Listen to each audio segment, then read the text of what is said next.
Anti-Semitism, and it's a great honor and privilege for us at YIISA to be able to co-sponsor a seminar and event with the French department, and I'm particularly grateful to a member of our faculty advisory committee, Maury Samuels, who's a professor here in the French department, for helping to coordinate the seminar and to put this joint program together. So thank you, Maury. And it's an honor to have with us Professor Dorian Bell. Today's lecture is entitled A Paradise of Parasites, Hannah Arendt, Anti-Semitism, and the Legacy of Empire. Dorian is an assistant professor in the literature department at the University of California of Santa Cruz. And his research focuses mainly on the histories of race, empire, anti-Semitism in the 19th and 20th century France.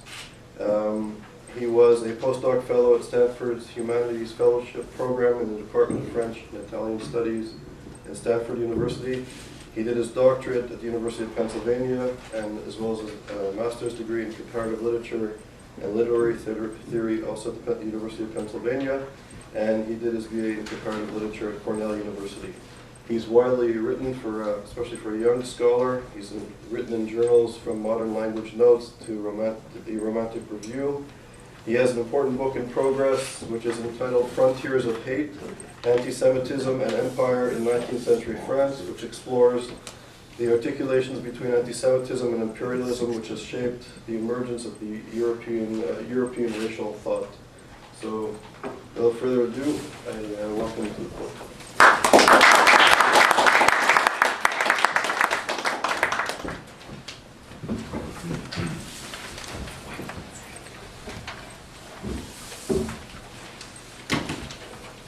So thank you so much, Charles, for the kind introduction.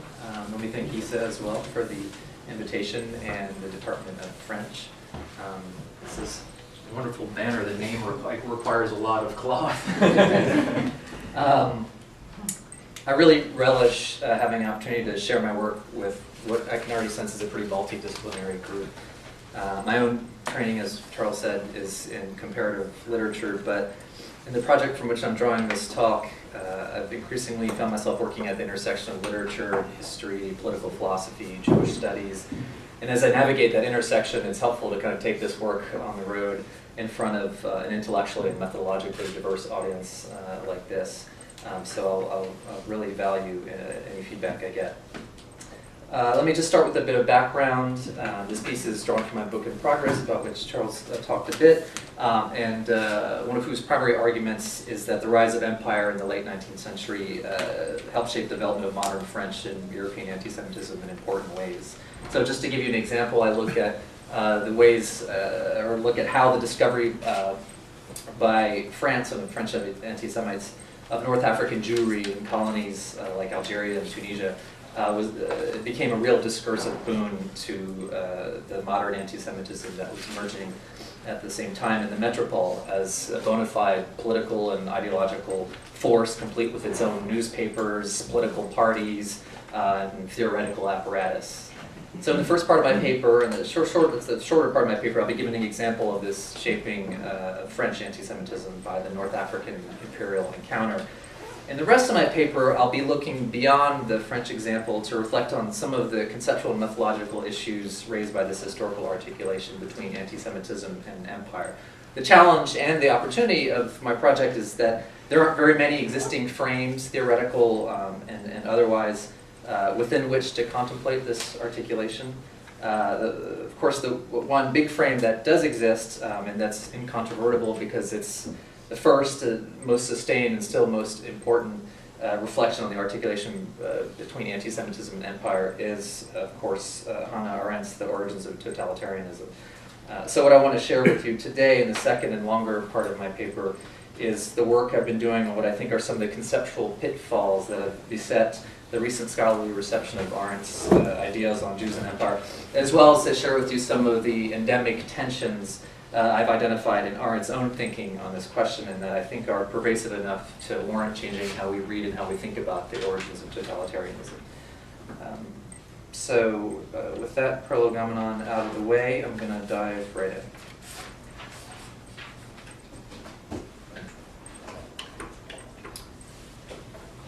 Scholars of European anti-Semitism have sometimes been loath to analogize between modern anti-Semitism and colonial racism, often out of concern for maintaining the specificity of the Holocaust. Other critics, most famously Hannah Arendt in The Origins of Totalitarianism, have identified in 19th century racialist imperialism a crucial step along the path to the final solution. Whatever the relative merits of these approaches, even the latter has overlooked, or at least, as we'll see, misapprehended, the extent to which already in the 19th century anti-Semitism and empire were evolving in tandem. The talk that follows makes a double case for the importance of better understanding this co-constitutive relationship. In a brief initial excursion into the history of French anti-Semitism, and taking as my example the late 19th century phantasmatic topos of the Jewish colonial conspirator, I first want to consider how imperial circumstances furnished discursive grist for the mill of an ascendant anti-Semitism in France. Ultimately, however, I'll be most concerned with moving beyond the local particularities of this development to examine how its early articulation together of Jews and empire, along with a similar such articulation a few years later in Britain, has enjoyed a strange and enduring afterlife. Neglect of that afterlife has perpetuated a conceptual blind spot in the recent spate of scholarship inspired by Arendt's suggestion in The Origins of Totalitarianism that imperialism in Africa set the stage for fascism in Europe, the so-called boomerang thesis. That Arendt conceived such a circulation at all, it was something, I will be arguing, to anti-Semitism's own 19th century inflection by empire, echoing and inverting, as her framework does, the anti-Semitic accusation that Jewish imperial... Oh gosh, I knew that was bound to happen. So, learning from that lesson. The anti-Semitic accusation that Jewish imperial malfeasance visited disaster on the metropole. Recognizing this 19th century discursive legacy in The Origins of Totalitarianism, still the most important critical reflection on the relationship between anti-Semitism and empire, changes how we read The Origins, helping correct for unavowed assumptions that structure its arguments. And yet it is also precisely in the shadow content, or rather in the gaps, interstices, and inversions it leaves behind, that emerges what I will propose as a valuable analytic counterpoint to conventional paradigms for thinking anti-Semitism and empire together. So I begin with the French example. France's 1881 invasion of Tunisia, which led to that Ottoman province's de facto colonization as a French protectorate, quickly became the political scandal of the season in Paris. Citing the big speculative interests that stood to gain from the French guarantee of a Tunisian debt actively traded on the Parisian stock exchange, the muckraking opposition journalist Henri Rochefort cried foul and accused Prime Minister Jules Ferry and his allies of selling French foreign policy to the highest bidder. Some joining the denunciatory anti-colonial chorus were quick to assume the handiwork of Jewish speculators, paving the way for a new and ubiquitous French cultural topos, the Jewish colonial conspirator and profiteer, who would feature prominently in one literary phenomenon, that's Guy de Maupassant's 1885 novel Bel Ami, a host of lesser novels in the 1880s and 90s, and any number of the anti-Semitic newspapers and pamphlets that proliferated in France around this time. Among the chief architects of this vogue was the journalist and agitator Edouard Drumont. Drumont broached the Tunisian affair in his massively influential 1886 anti-Semitic polemic La France Juive, Jewish France, one of the definitive French bestsellers of the 19th century, and the Bible of a national anti-Semitic movement that, with Drumont at its helm, would roil France for the remainder of the century. Drumont's hallucinatory treatise arrived in 1886 in the wake of a series of important colonial developments that contributed to the discovery by metropolitan reactionaries of North African Jewry. The 1870 Crémieux Decree granting French citizenship to indigenous Jews in French colonial Algeria had instantaneously created the most visible Jewish constituency in French history. As a proportion of the population, the 34,000 or so Jews in Algeria far outstripped the 80,000 or so Jews in the much more populous metropole. Suddenly, 10 to 20% of the Algerian electorate was Jewish, a proportion that in some towns reached 50%. A sharp contrast with France, where Jews represented no more than about 0.02% of the population. Drumont's bugaboo, so demographically insignificant in France, had conveniently assumed a much more impressive form in the colony. Add to this the huge financial scandal surrounding the 1881 invasion of Tunisia, along with the violent anti-Semitic riots in Algeria in 1884, and North Africa was rapidly becoming a particularly contentious theater of French activity. Drumont cannily exploited this theater to maximum rhetorical effect. by sensationalizing the imagined crimes of North African Jews and seamlessly linking this construction to existing misgivings about the role of metropolitan French Jews in the colonial project, Drummond located in the imperial frontier a potent discursive frontier for his aggressive new brand of anti-Semitism. Drummond was especially adept at deploying colonial events to offer comparative proof, I put that in quotation marks obviously, that Jewish financial and political maneuvers were common to and coordinated across different Jewish communities sharing a same racial bond. The 1881 Tunisian invasion proved particularly useful in this racializing endeavor, as did the Crémieux Decree, both of which received considerable attention from Drummond and La France Juive, but for the sake of time, I'll limit my comments here to the Tunisian invasion. Dogged by rumors it had been prompted by backroom investment schemes, the invasion had provoked outrage over tales of political and financial skullduggery by both metropolitan and Tunisian Jews. Drummond's contribution was to insist on the coordination of these two Jewries in the affair. Drummond charged that Madame Elias Moussali, a central Tunisian figure in the scandal, whom Drummond inaccurately labeled a Jew, by the way, but for his purposes, since she was Jewish, had conspired from across the Mediterranean to harness the financial and political wherewithal of her metropolitan brethren. This is Elias Moussali. In this fashion, Drummond could suggest that Jews were everywhere the same, regardless of geography or culture, and that what made them the same was an innate predilection for conspiracy and financial villainy. This villainy was made handily corporeal, and by extension racial, by Drummond's newly historicized redeployment of otherwise hackneyed Orientalist descriptions to which he affixed signification they did not yet completely possess. Of Elias Moussali, Drummond writes the following: "You often notice in travel books those African Jewesses half lolling on cushions at the back of a secluded room in their home, resting their ring-laden fingers on a vast flabby belly. Overcome by stoutness at 30 years of age, glistening with fat, they have but one remaining passion, to watch grow the heavy sequin necklace around their bloated necks." And he goes on and on. I'm going to spare you most of it. But, it was with one of these Jewesses, Madame Elias Moussali, that Roustan, as the French consul in Tunisia at the time, decided that it was necessary to kill a certain number of our poor soldiers. So that's Drummond and the Tunisian affair. As Drummond himself underlines with his reference to travel books, little about this venomous portrait was likely on the surface to strike the reader as new. The textual and iconographic inheritance of Orientalism had conditioned the French, when they were not being regaled by stories of the Oriental Jewess's incomparable beauty, to think of her as the epitome of gluttony. As several commentators have observed, however, the 19th century French Orientalist tradition had typically abstracted the object of its exoticizing fantasies from the material and political realities surrounding the Occident's ever-increasing imperial penetration of North Africa and the Middle and Far East. Puncturing this aestheticizing auto-referentiality, Drummond made the Oriental Jew, in the person of Elias Moussali, in the example I gave you, step menacingly from the quaint Orientalist tableau and into the actual financial and political life of the metropole. That Drummond's Tunisian conspiracy theory both emerged and departed from received Orientalist practice, drawing on stock Orientalist representations of North African Jewry, yet overtly politicizing them to an unprecedented degree, poses a useful first test to established modes of thinking anti-Semitism and empire together. As my terminology indicates, one of the few such ready theoretical frames can be located, and has been located, in the work of Edward Said, which I want to invoke quickly less on its own terms than for what it helps reveal about an ongoing blind spot in the reception of another such theoretical frame, namely the reflection on anti-Semitism and empire that traverses Hannah Arendt's The Origins of Totalitarianism, to which I'll be turning the bulk of my remaining attention. If I call Said's project a ready frame for tracing articulations between anti-Semitism and empire, it's in part because he himself invited that effort, going so far as to observe that in writing the history of Orientalism, he was, quote, writing the history of a strange secret share of Western anti-Semitism, end quote. What he's referencing, of course, is that the 19th century philological racism popularized by the likes of Ernest Renan included the Jew and the Muslim in the larger taxonomic category of the sensuous, indolent, and fanatical Semite who had supposedly been theologically and culturally superseded by the Aryan Christian.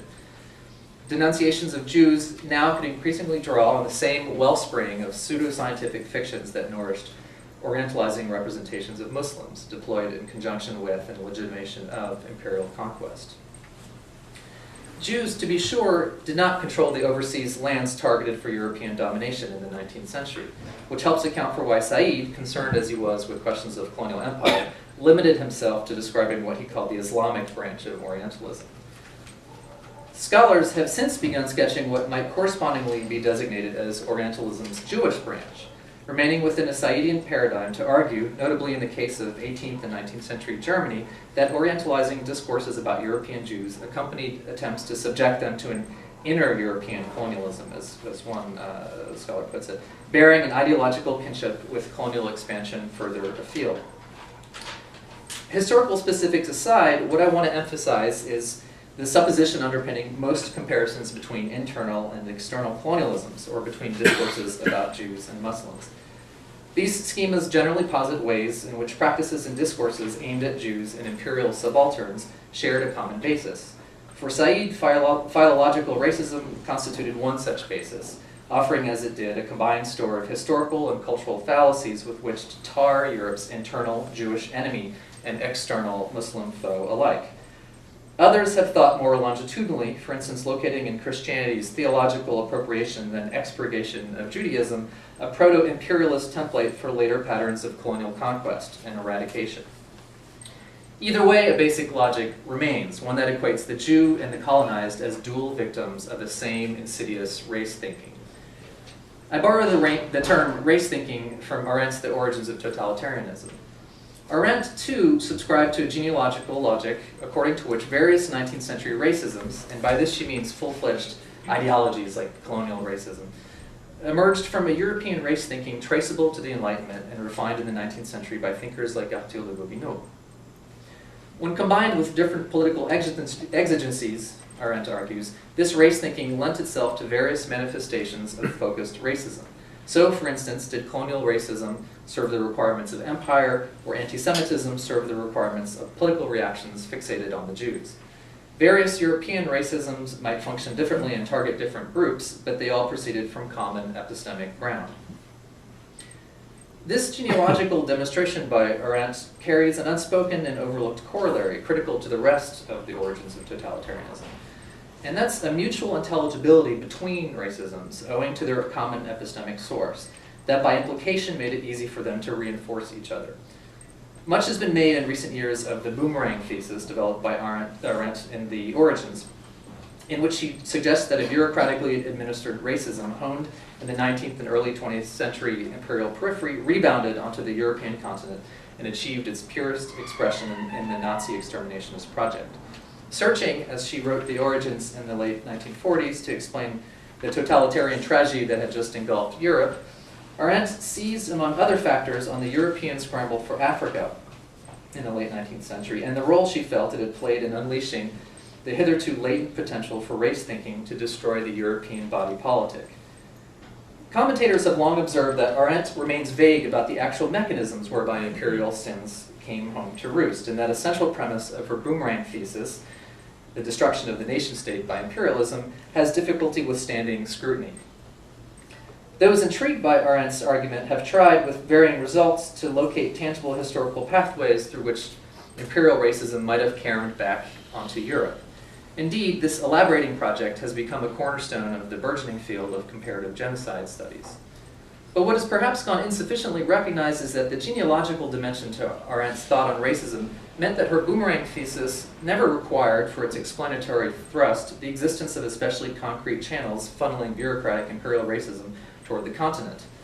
If various continental and imperial racisms shared a common origin in race thinking, then it was expected enough that they should easily interrelate, like the separated branches of a river joining again with new torrential force.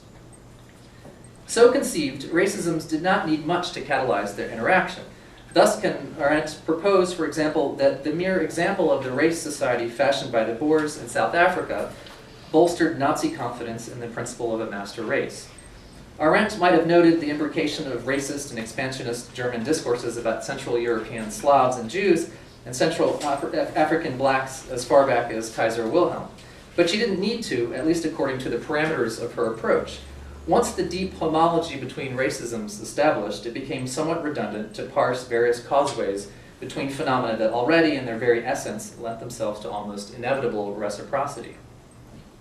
Now, Arendt herself would likely object to this characterization of her thinking, teetering as it does on the brink of the historical determinism she so vocally eschewed.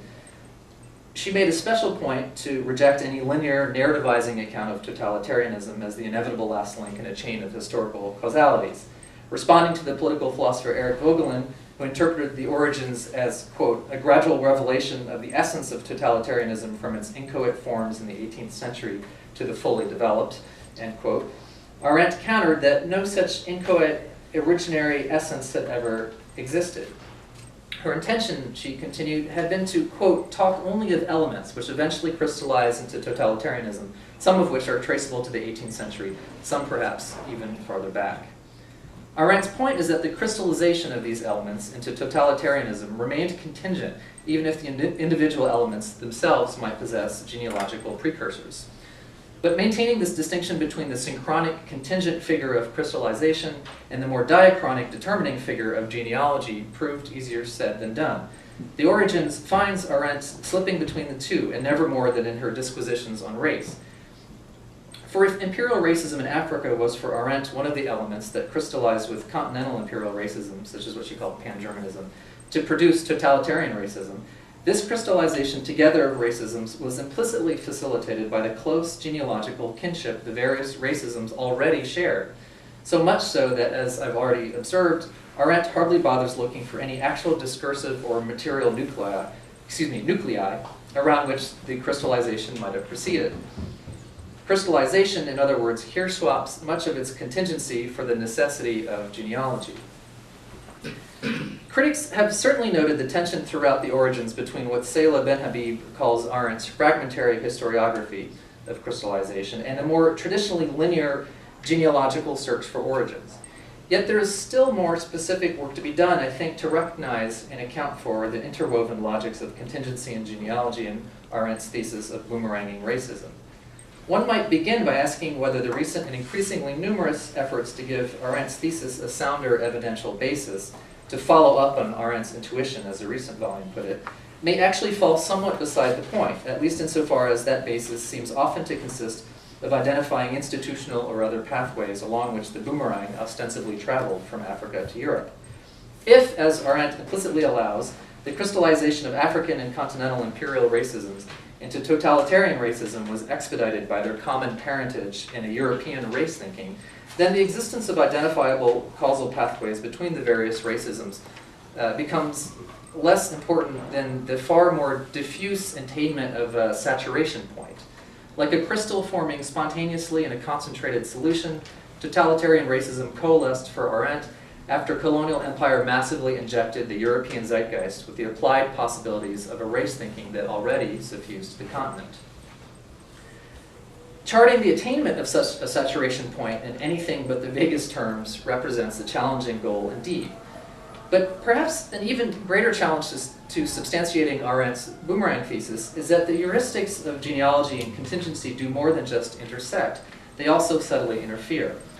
Presuming the common genealogical origin in race thinking of imperial and totalitarian racisms has the effect of equating their chief respective targets, the colonized abroad and the Jews back home, as successive victims of two outshoots of race thinking that naturally resonated together.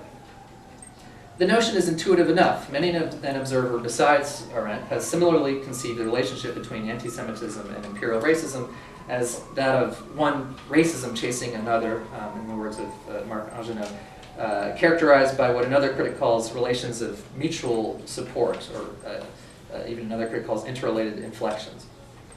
One can include Said here as well, for whom anti-Semitism and Orientalist imperialism drew on the same philological phantasms about Semites. The problem with such genealogical thinking is that it obscures how the rise of empire might have contributed to the rise of modern anti-Semitism in ways unrelated to the direct exercise of imperial racism. That is to say, in more unpredictably contingent ways not overdetermined by a common genealogy of race thinking. Consider the phenomenon I documented before. which is the myth propagated by late 19th century French anti-Semites that Jewish interests in France were instigating French colonial interventions in North Africa for their own gain. There's no doubt this successful anti-Semitic narrative bore some genealogical relation to the imperial racism that helped legitimate colonial expansion. After all, the topos of the Jewish colonial conspirator derived much of its shock value from the image of metropolitan Jews conniving with their more alien and therefore more easily racializable indigenous Jewish counterparts in colonies like Tunisia and Algeria. But the fact also remains that many of these anti-Semites, Dorian among them, were at first opposed to French colonial expansion, and thus that their articulation together of the imperial and Jewish questions owed as much or even more to the fact of empire itself than to its status as a racist enterprise. In other words, there's a great deal about this co-constructedness of anti-Semitism and empire that, as the product of historically specific and contingent circumstances, remains uncoupled from any common parentage between discourses about Jews and Muslims. This has received little attention, however, because of the genealogical reflex that conceives the relation between empire and anti-Semitism as the logical transfer from the colonized to the Jews, or vice versa, of a racial animus evolving over time. Further reinforcing the genealogical metonymic narrative of a European racialism fastening sequentially onto one victim after another is the massive telos furnished by the Holocaust. Indeed, Arendt's boomerang thesis owes much of its abiding influence to the historicizing explanation it offers for the exterminationist Nazi campaign against European Jewry. Arendt postulates a new category of superfluous man, as she calls it, jarred loose by the 19th century dislocations of capital and empire. A category as emergent in the superfluous European masses consigned to the imperial periphery as in the colonized masses relegated by racism to the margins of human endeavor. All of this reaches its culminating expression in the absolute superfluousness of the concentration camp victim, rendered infinitely expendable because, as Arendt puts it, he has been banished from the human world altogether. Surging forth from Europe, then gaining potency in Africa before returning to the continent with a vengeance, superfluousness offers Arendt a conceptual pivot around which to portray the Jews as the final and arguably most quintessential victims of empire. Yet what this lasting boomerang imagery has tended to obscure is that for Arendt, European Jews were not just the final repository of the superfluousness set in motion by empire. They were also among the very first. With the late 19th century rise of colonial empire, Arendt offers, Europe's ascendant bourgeoisie saw its first opportunity to profit from state enterprise. The resultant flow of bourgeois capital into the imperial project dislodged the Jews from their traditional privileged role as bankers to the state. This is Arendt's argument. And her conclusion about the outcome is profound. Jewish wealth no longer explainable as the consequence of a tangible and potentially still justifiable financial service rendered to the nation state, the Jew could now be portrayed more convincingly than ever as the social parasite par excellence. Arendt, in other words, credits the rise of empire with the late 19th century European emergence of a modern anti-Semitism that, by categorizing the Jews en masse as socially superfluous, prefigured a 20th century totalitarian exterminationism radically intent on demonstrating the Jews' corresponding expendability.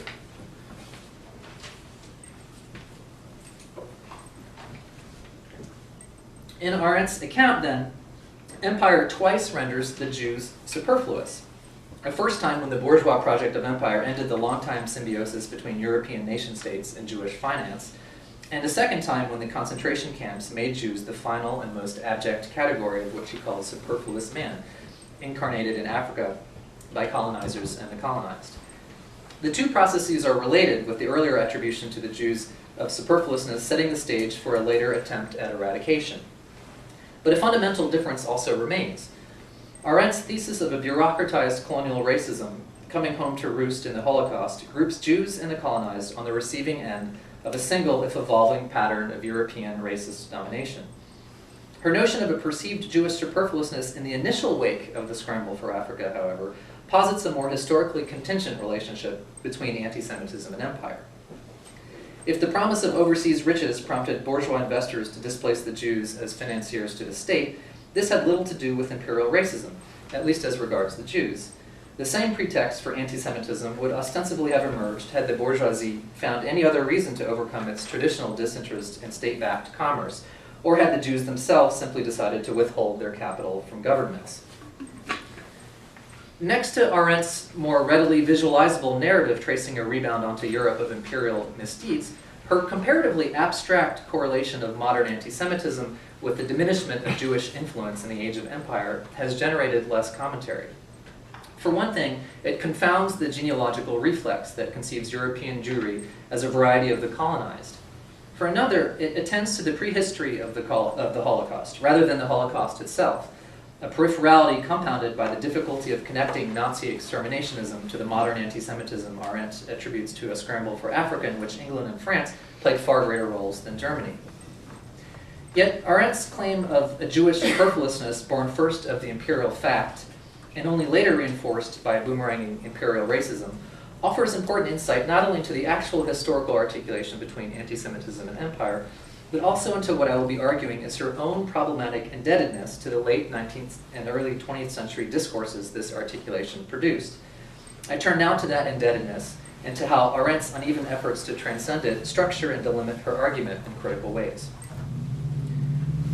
Charting this hidden fault line in the origins begins with recognizing that Arendt was both right and wrong in her description of how imperial circumstances other than racism shaped the development of modern anti-Semitism.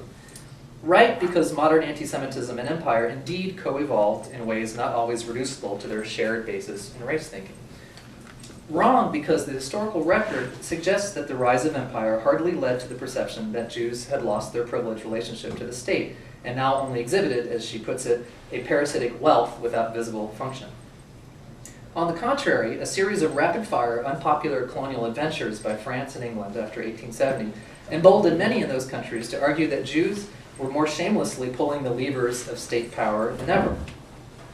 It doesn't matter that this perceived Jewish influence was obviously understood to function toward nefarious ends. What matters is that it was understood to function at all. Citing Tocqueville's contention that the French revolutionary masses most hated the aristocracy once its waning state privileges no longer seemed to justify its continued wealth, whether or not the masses had perceived those privileges as fair, Arendt argues that Jews likewise attracted universal hatred, and that's her term, when empire cost them influence in a way that made their wealth seem inexplicable. Yet given the success with which Jews were supposedly manipulating the state imperial project to their profit, Jewish wealth had, if anything, become more explicable, though of course only spuriously. Hence could French anti-Semites, for example, argue with seductive specificity that France's 1881 invasion of Tunisia had been ordered by Jewish holders of Tunisian debt. British anti-Semites, deploying an essentially analogous tactic, would for their part argue that Jewish diamond and gold interests in the South African Rand had in 1899 embroiled Britain in the bloody Second Boer War. Evidently, empire offered tempting fodder for a newly politicized brand of European anti-Semitism. And as Arendt was the first to understand, this early encounter between two great hydras of modernity produced discourses that empire, as a comprehensive political phenomenon and not just a racist ideology, allowed to flourish about Jews. But Arendt otherwise reads the effect of empire and anti-Semitism against the grain. Rather than exploring how imperial adventures furnished grist for accusations of Jewish collusion with governments, she proposes the opposite. Namely, that empire bred anti-Semitism by making Jews seem superfluous to state affairs. What accounts for this oppositional choice by Arendt, one so symmetrical in its inversion of early anti-Semitic arguments about empire as to seem almost willful? The answer I want to propose concerns the fact that Arendt herself partially reprised the old anti-Semitic canard that Jewish finance greased the wheels of European imperialism, and helps illustrate what I'll be arguing is the invisible conceptual freight carried for Arendt by the theme of superfluousness that so animates the origins. Arendt's multiple invocations of the celebrated British economist J.A. Hobson, author of the 1902 anti-colonialist study Imperialism, are telling in this regard. Like Lenin before her, Arendt accepted Hobson's central thesis that imperialism was driven by the need of superfluous European capital to ceaselessly press farther afield in the search for new markets and investments. Building on Hobson's notion, as well as on Rosa Luxemburg's related critique of imperialism as the inevitable political corollary of accumulated capital, Arendt portrayed superfluousness as both the engine and self-reproducing outcome of empire. Empire channeled abroad the superfluous labor and wealth generated by capitalism. It expropriated the resources of others to produce further superfluous wealth. And finally, having institutionalized the superfluousness of its agents and victims, it added European Jewry to the disposable ranks of superfluous man. Driving all this for Arendt was a bourgeoisie enthralled with making money beget money, an obsession that in its imperial configuration as what she called expansion for expansion's sake, she felt had upended the principles of the nation-state and set Europe on the path to totalitarianism and extermination as to anti-Semitism. But Arendt did not just count the Jews among the victims of a ravaging imperial superfluousness. She argued as well that they helped to unleash it.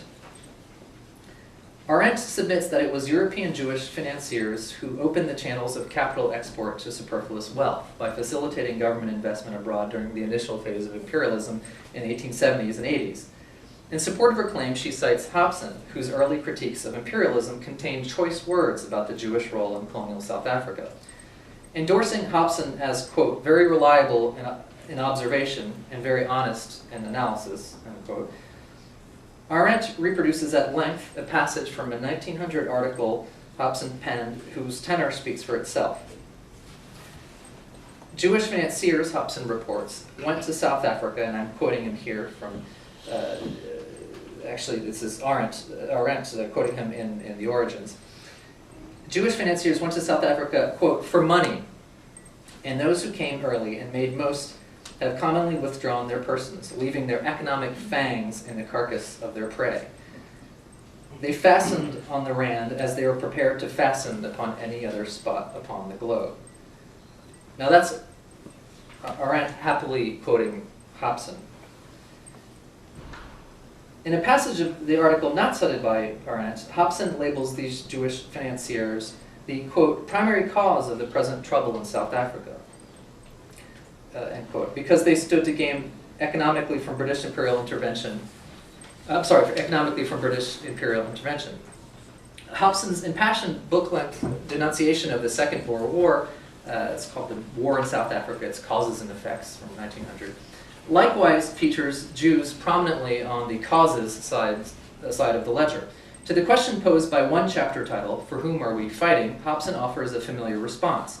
The Jewish diamond and gold magnates who have transformed Johannesburg into a quote-unquote new Jerusalem on the helpless watch of what he calls the, quote, slower-witted Britain.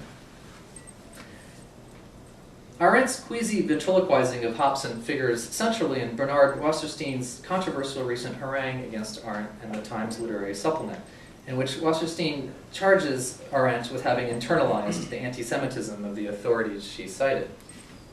And that Hobson passage is one that he cites.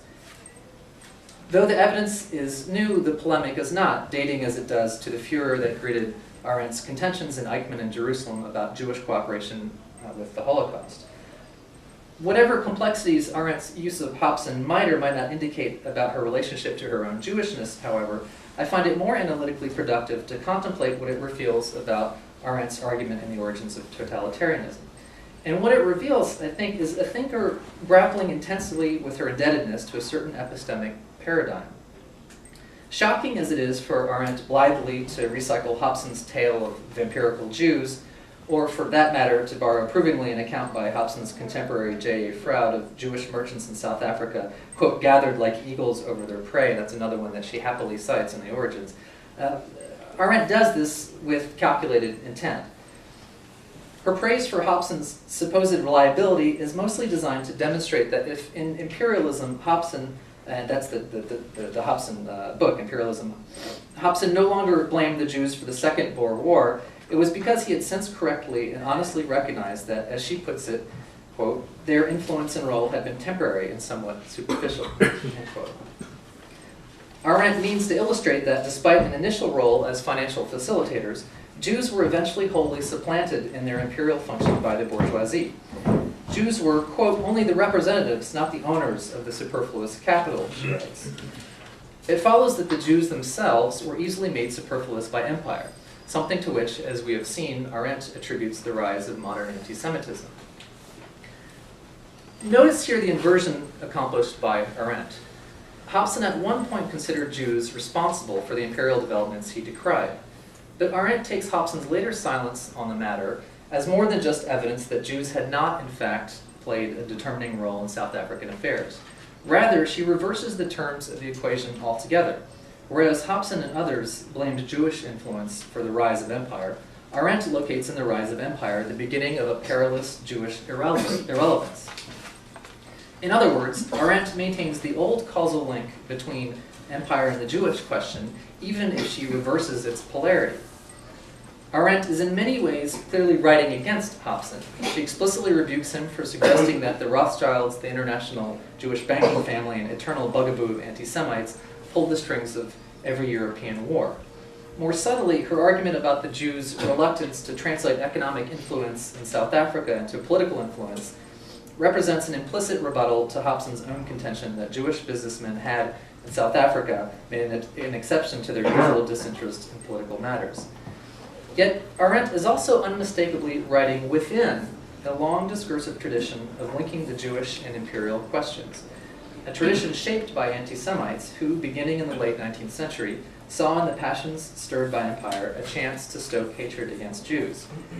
This tradition, I want to argue, supplied the epistemic grounds, indeed the condition of possibility, for Arendt to think Jews and empire together.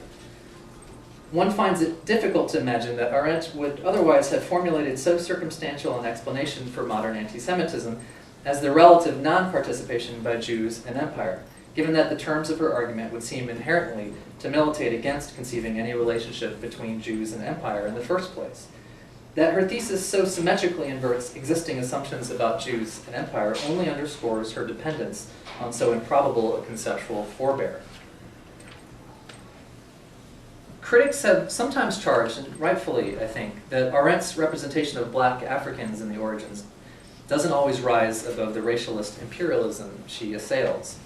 So too, I would add now, does Arendt strain mightily against the anti-Semitic inheritance that subtly structures one of her core claims about the implications of empire for Jews.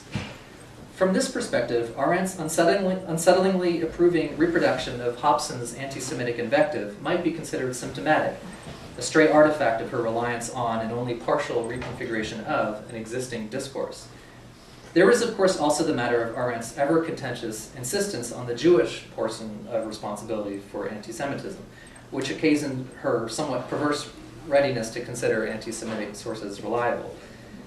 At least when it comes to her indulgence of Hobson's dubious remarks about Jews in South Africa, however, I would suggest that the picture is rather more complex, and that Arendt's micro-appropriation here of anti-Semitic language actually finds her trying to exercise her macro-dependence on an anti-Semitic discourse about empire. By deploying familiar topoi from the anti-Semitic lexicon in her depiction of an imperial South Africa afflicted by gold lust, economic predation, and financial parasitism, Arendt lays the groundwork for reapportioning blame to a variety of other imperial actors, all of whom, Arendt means clearly to suggest, behaved more Jewishly than the Jews themselves.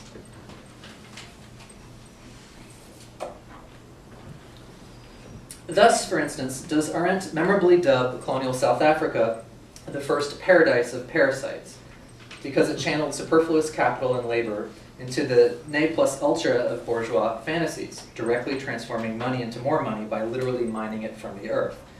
Arendt's inclusion of Jews among these parasites, though only as temporary avatars and middlemen of the real bourgeois owners of parasitic wealth, possesses the rhetorical advantage of acknowledging, rather than eliding, the historical fact of Jewish involvement in the South African gold and diamond mines.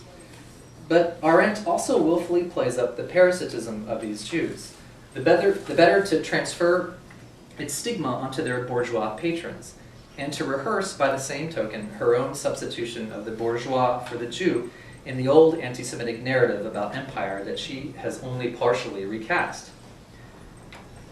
Thus, too, does Arendt draw unlikely correspondences between Jews and the Boers of turn-of-the-century South Africa.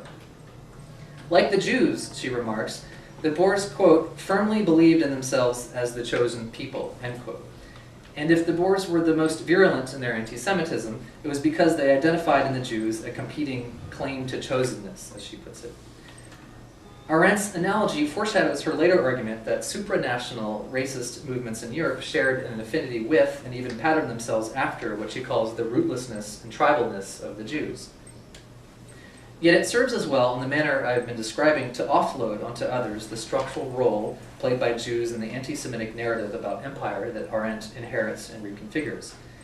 The Boers are like Jews for Arendt because, on a certain level, she requires them to function as Jews, something that perhaps explains why, in citing the Boers' quote, complete lack of literature and other intellectual achievement, Arendt echoes a classic slur directed by anti-Semites at the Jewish people. Arendt, in short, seeks to make Jews as redundant as possible to the economy of imperial superfluousness she theorizes. What becomes, then, of those superfluous to superfluousness itself? Like the negative of a negative, they revert to a positive, at least in the South African context. Arendt reports that after having been displaced from their earlier speculative activities, South African Jews became an island of normalcy and productivity in the gold-distorted imperial economy by becoming manufacturers, shopkeepers, and members of the liberal professions.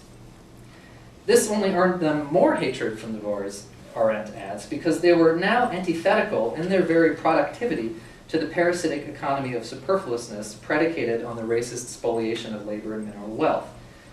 The irony is, of course, superb and quite intentional on Arendt's part. Here is a group of non-Jews become more stereotypically Jewish than the Jews themselves, and hating their real Jewish neighbors for not engaging in predatory economic activity. With this wry series of inversions, Arendt completes her transfer away from the Jews of the Jewish function in the old anti-Semitic critique of empire, whose basic conceptual armature she otherwise maintains. Arendt's correlation of Boer anti-Semitism with the displacement of Jews from the financial machinery of empire recalls her larger thesis about European anti-Semitism, which she likewise correlates with the ultimate absence of Jews from the imperial state project. Still, the mechanisms she invokes to explain these two correlations, suspicion of Jewish productivity in the South African case and suspicion of Jewish non-productivity in the European case, prove difficult to reconcile. The fact that Arendt's core notion about the superfluousness of Jews to the project of empire survives these varied and contradictory applications bespeaks less, I think, an analytic confusion than a steady projection by Arendt into her arguments of her own conceptual preoccupation, namely the preoccupation to render the Jews superfluous to a theory of empire problematically descended from a bygone narrative of Jewish colonial conspiracy. The paradoxical result is that this first and most famous attempt to link anti-Semitism and imperialism is simultaneously at pains, in many ways, to cleave the Jew from the story of empire. That imperative exacts a price. For instance, in Arendt's patently inaccurate claim that the substantial population of indigenous Jews in French colonial Algeria didn't play much of a role in French imperial politics, counterexamples to which are beginning to fill whole books, including the one I'm at work on. Here I would cite Said as well, who, as I mentioned before, gestured tantalizingly toward the reciprocity of anti-Semitism and empire by characterizing Orientalism as the secret sharer of Western anti-Semitism. Like the captain and stowaway of the Conrad story, however, Said's secret sharers ultimately part ways, cleaved into two for Said when, as he puts it, the Semitic myth bifurcated in the Zionist movement.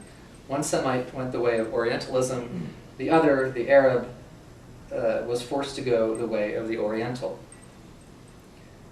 Said's too neat distinction between colonizing Jews and colonized Arabs, like Arendt's reductive differentiation between bourgeois imperialists and Jewish bystanders, elides the historical fact that, more than any other group, Jews were everywhere made to straddle the imperial divide, at once colonizer and colonized, European and Arab, assimilated middleman and scapegoated pariah.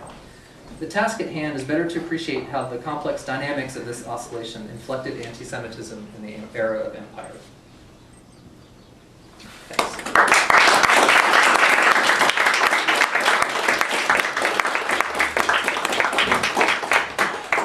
Thank you very much for a rich, in-depth paper, and we'll have a Q&A session now. question. Yeah, thank you for that. I mean, it was very, I've read parts of it, but it was really, I can really see how it's coming together in really interesting ways. I have a few questions, one sort of factual one, and then one kind of more, speculative. But I guess I've just never fully understood what Arendt means. I mean, like, what she's talking about exactly with how Jewish bankers become superfluous in the 19th century. It seems counter to everything I know. I mean, this is the age when, in fact, Jewish bankers are exerting lots of power. And what is it? What does that mean about, so I guess she's sort of opposing that to this concept of the court Jew, in the 18th century, but why was that less superfluous somehow? I've just never fully understood that. So that's, if you can explain that, and then, well, all right, then I'll ask you my other question. Sure.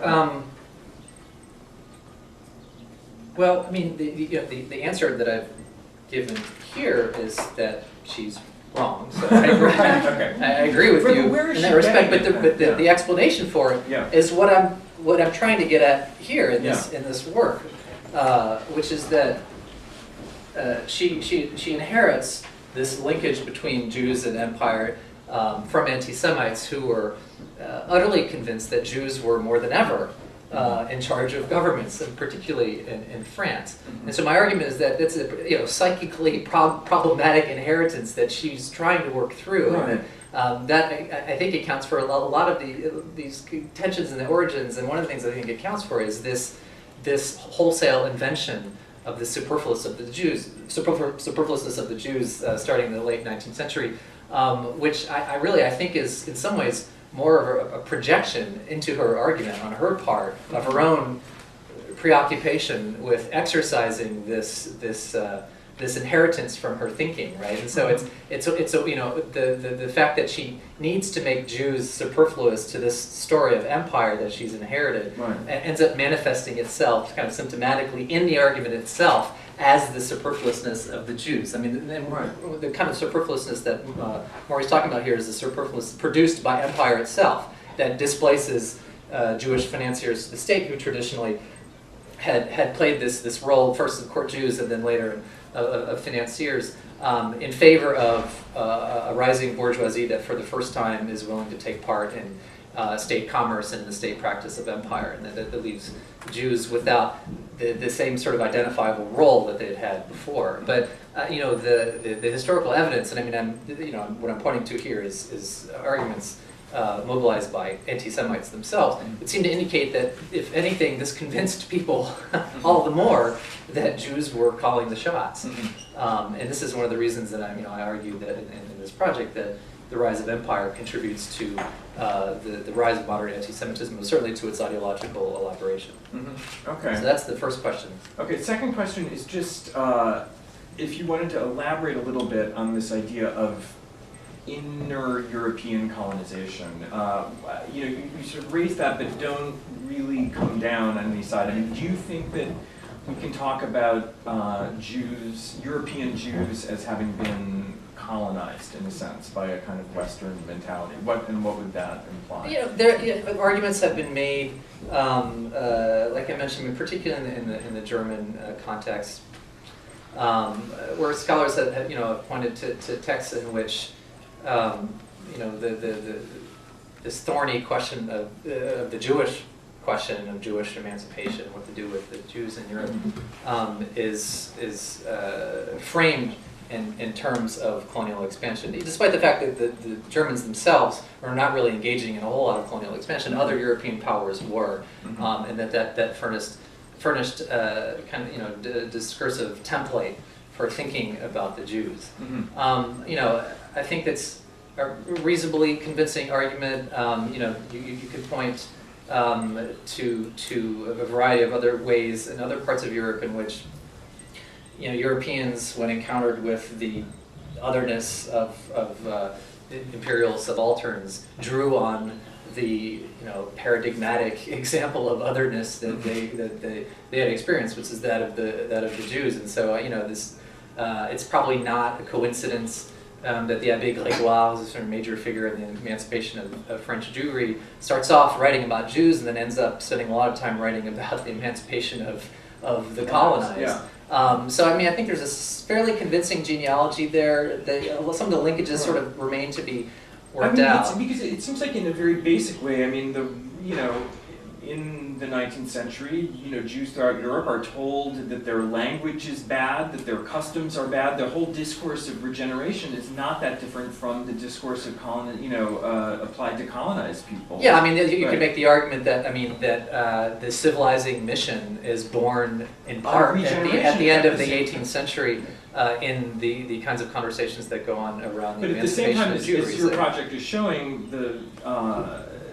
at the same time, the French are feeling themselves colonized by predatory Jews. So it's exactly, yeah. And I mean, I think it's perfectly legitimate to argue that Jews furnish a kind of conceptual template for later on categorizing colonial others, colonized others, and so that it makes sense to talk about what happened to the Jews in terms of imperial colonization. There's a sort of, I think there's an analogous kind of phenomenon going on there, and I don't mean to dispute that. I think it's fairly convincing, but it's not always that interesting because what it often boils down to is that Europeans had a slot in their brains for thinking about, a racialized other, and that the ways in which Jews were treated, is sort of an analogous, or I should say homologous, because there's sort of really common origins in race thinking. That's Arendt's point.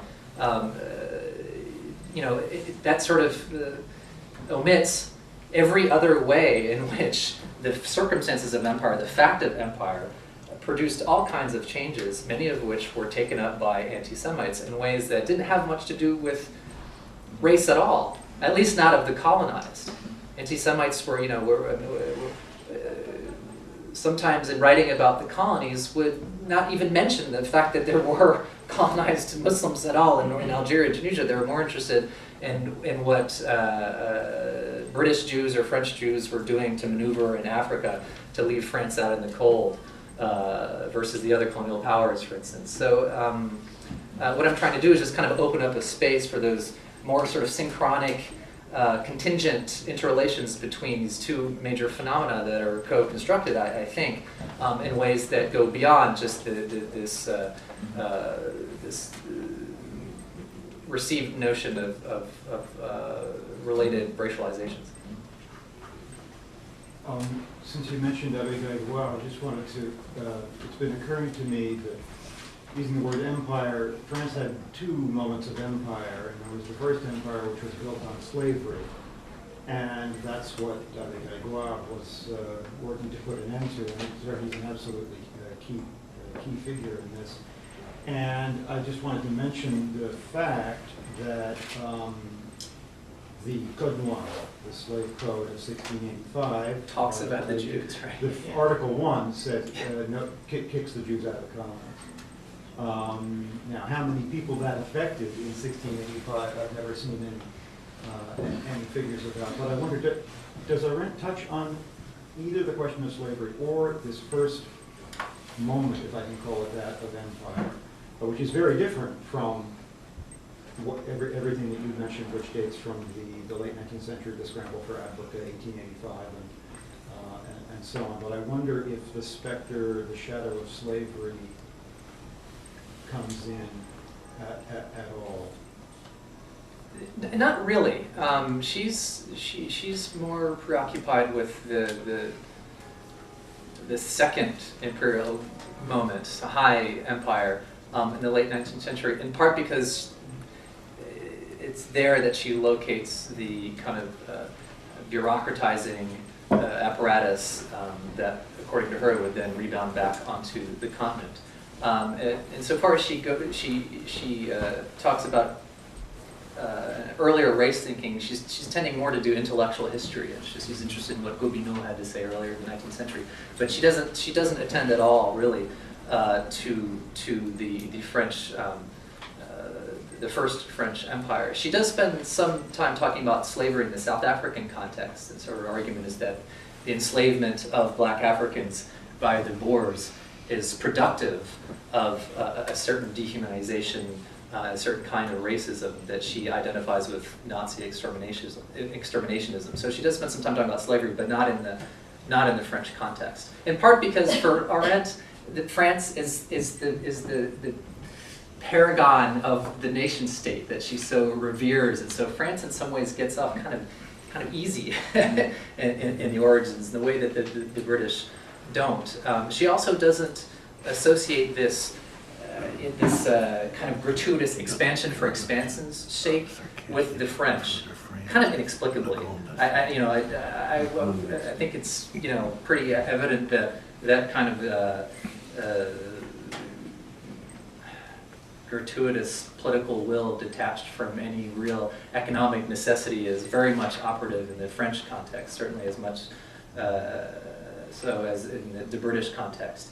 But she, France holds a special place in her heart, and I think that's one of the reasons that that she tends to focus on the British example. But the point I wanted to make here is that these kinds of discourses about Jews and empire at the end of the 19th century are made in very much the same ways in France and Britain by anti-Semites, and there's even some currents between them. One of the popularizers of this kind of myth of the Jewish colonial conspirator is Hilaire Belloc, who with G.K. Chesterton is one of kind of the famous sort of British literary anti-Semites at the beginning of the 20th century, where he was half French and read Drumon's La Libre Parole, Drumon's newspaper regularly. Was one of the few people in British who was convinced of Dreyfus's guilt, and so there's some currents there. But I mean, it really doesn't matter because the argument is analogous, and in many ways, Drummond invents it in the 1880s in France.